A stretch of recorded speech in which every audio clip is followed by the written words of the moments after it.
Good day everyone, this is Neil and today we'll talk about applications of hypothesis testing. So pag sinabi nating hypothesis testing, we are testing a claim, no? And just a quick review, pag sinabing hypothesis testing din, it is statistical procedure of testing a claim using experimental data to assume about the population parameter to arrive at a statistical decision. So in hypothesis testing class, we have several steps that we have to follow para mas madali natin masundan at ma-arrive natin yung tamang decision afterwards. So the first step is we're going to formulate the null and alternative hypothesis. Before tayo magsosolve, dapat meron na tayong null and alternative hypothesis. So yung H sub O natin and H sub 1 or H sub A. After that, kailangan natin i-identify yung correct test statistic depending on the problem. So, may mga characteristic tayo na dapat titingnan to satisfy that kind of statistic. So, for example, kung z-test, dapat known ba yung population standard deviation? If hindi naman, dapat greater than 30 yung n natin or the sample size. And so on. So, dito tayo magde-decide kung anong test yung gagamitin natin. Then after that is we're going to identify now the level of significance or the alpha. Then the fourth one is we're going to have the decision criterion. Sa decision criterion, dito natin malalaman if we're going to reject the null hypothesis or not. So, based on the level of significance, malalaman natin kung saan ba dito yung rejection region. Now, we're going to reject our null hypothesis if and so on. So, later on, we'll have example para mas maintindihan natin. Then after that, we're going to have the computation. So, we're going to solve using the correct statistical tool that we have determined in number 2. Step 2, isa-solve na natin kung ano yung makukuha natin. Then, kung ano yung makuha natin, magde-decide na tayo. That is the decision, then conclusion after that. Let's have an example para mas maintindihan natin. Number 1 example. Coffee powder is packed in 1 kilogram bag. An inspector from the Department of Trade and Industry suspects that the bags may not contain 1 kilogram. A sample of 35 bags produces a mean of 0.98 kilograms and standard deviation of 0.12 kilograms. Is there enough evidence to conclude that the bags do not contain 1 kilogram as stated? Test the hypothesis at 0.05. So before we proceed, dapat intindihin muna natin na meron tayong claim dito. So ang unang claim, yung population na claim natin is yung coffee powder is packed in 1 kilogram. Pero merong inspector na feel niya hindi siya 1 kilogram, so merong sample na 35. Tas ang nakuha niya na mean doon sa 35 samples is 0.98. So, yung tanong, is there enough evidence to conclude that the bags do not contain 1 kilogram? So, we're going to follow the steps in hypothesis testing. So, first is we are going to formulate the null and alternative hypothesis. For the null hypothesis muna, titingnan natin dito saan yung population na data. Now, the population data is nandito sa coffee powder is packed in 1 kilogram. That means the mean is equal to 1 or in words, the bags contain 1 kilogram of coffee powder.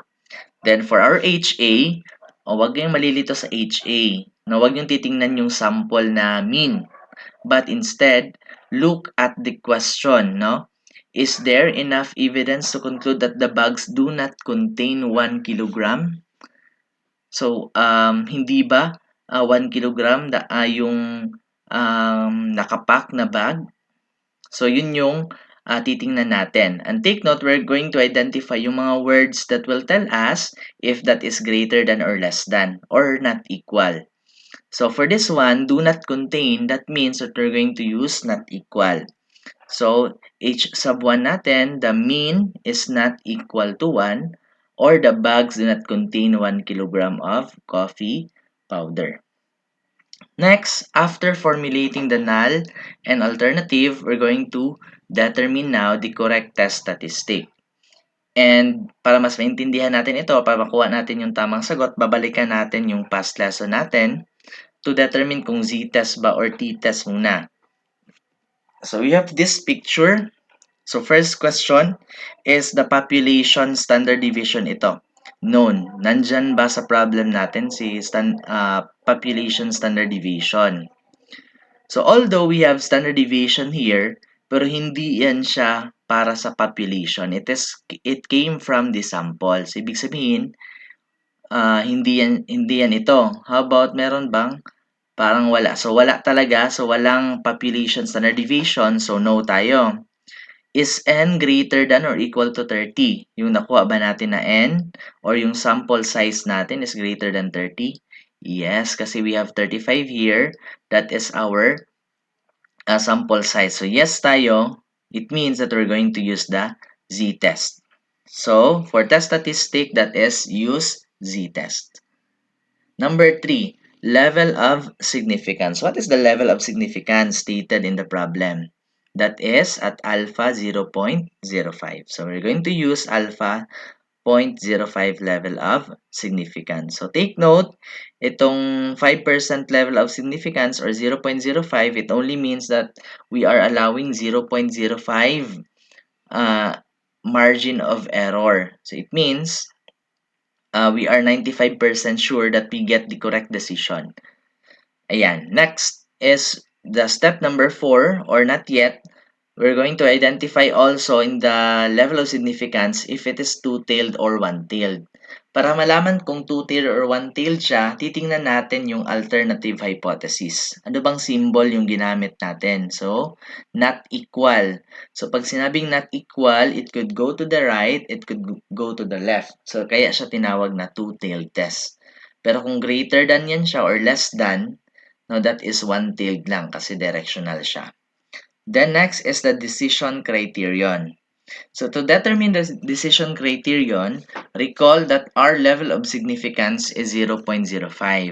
And also, it is two-tailed test. Paano ba natin malaman kung decision criterion? So dito meron tayong picture, no, at alam natin we are allowing 5%, no, level of significance. So it means, meron sa left, meron din sa right. We allow, these are the rejection region. Itong color blue dyan, no? Papunta sa right ito naman papunta sa left. So since 0.05 ito and two-tailed test, what we're going to do is we're going to divide itong 0.05 kasi nahati siya sa dalawa. Nasa left, nasa right. So 0.05 divided by 2 is equal to 0.025. So it means, itong area dito is 0.025 and this one is 0.025. And we are using we have Z table na ginagamit natin is area to the left. So itong nasa kaliwa class, ito ay 0.025 na. Habang itong sa kanan ay hindi pa. So paano natin makuha yung area dito? So we're going to subtract it by 1. Now, 1 minus 0.025 is equal to 0.975. Anong ibig sabihin nito? So, itong 0.025, ito yung line dito. This is the critical value. Ito yung hangganan, the limit. Now, pag papunta sa left, yan yung rejection region natin mamaya. Ito naman sa kabila, ito is 0.975. Papunta sa right, yun din yung ire-reject natin. So, ito yung hahanapin natin na area. 0.025 and 0.975 para malaman natin yung standard score niya or the z-score, yun yung pagbabasihan natin ng rejection region. So, punta tayo sa z-table natin. Ang gamit ko is area to the left. So, hanapin natin first is yung 0.025. Ito naka-highlight na. Pag nahanap na natin yung area, identify natin kung ano yung corresponding z-score niya. So, that is negative 1.96. This is negative 1.96. And for 0.975, hanapin lang din. And we have the corresponding z-score, 1.96. So, actually, they are the same lang. Pero ang pinagkaiba nila, yung isa positive, ang isa negative. So, alam na natin yung critical value that is 1.96 Yung nandito, itong line na ito, this is 1.96. Yung sa kabila naman is negative 1.96. Ayan. So, from here, we can now identify yung decision region. Ito lang yung kailangan natin. Reject HO. I-reject natin si HO if Z is greater than 1.96. Ito, if Z is greater than 1.96, for example, 2 or 3 yung sagot mamaya sa computation natin, we're going to reject HO. At if Z is less than negative 1.96, dito naman sa kabila, pag mas maliit siya sa negative 1.96, let's say negative 2, negative 5 yung sagot mamaya, still, we're going to reject yung HO natin. Yung mean is equal to 1. Or, if pwede rin pag isahin natin to, they are just the same. Pinag-isa ko lang. So, reject HO if Z is greater than 1.96 but less than negative 1.96. So, you could either use any of these two symbols. Pwede na nakahiwalay siya. Pwede rin nakaisahan na. After the decision criterion is we have the computation. So, for the computation, we're going to use itong z-test natin. Yung formula for z-test, we have sample mean minus population mean all over sample standard deviation divided by square root of the sample size. Determine natin yung sample mean muna. Saan kaya dyan yung sample mean natin? So, itong 0.98 minus the population mean. Yung population mean natin is 1 kilogram divided by the sample standard deviation. Standard deviation of the sample is 0.12 divided by square root of n. Ilan yung sample size natin? That is 35. So, square root of 35. So, solving for this one, we now have negative 0.99.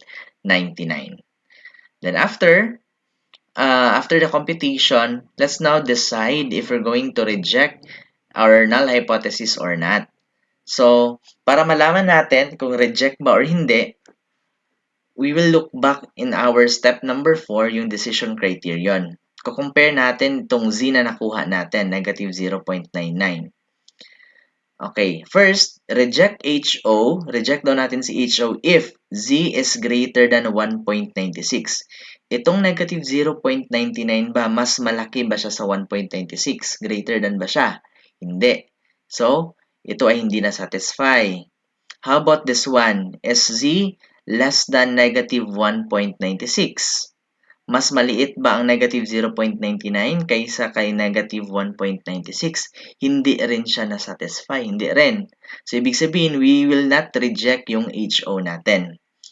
Or, pwede rin ganito, since the computed z value of negative 0.99 ito is greater than the critical value of negative 1.96, the null hypothesis cannot be rejected. Hindi natin siya i-reject. Hence, we have the conclusion, therefore, kasi hindi natin ni-reject yung null hypothesis natin, which is 1 kilogram pa rin yung coffee powder, there is no sufficient evidence to suggest that the bags do not contain 1 kilogram of coffee powder. So, walang sapat na ebidensya na hindi 1 kilogram ang laman ng coffee powder. I hope na may natutunan kayo. Maraming salamat sa panonood.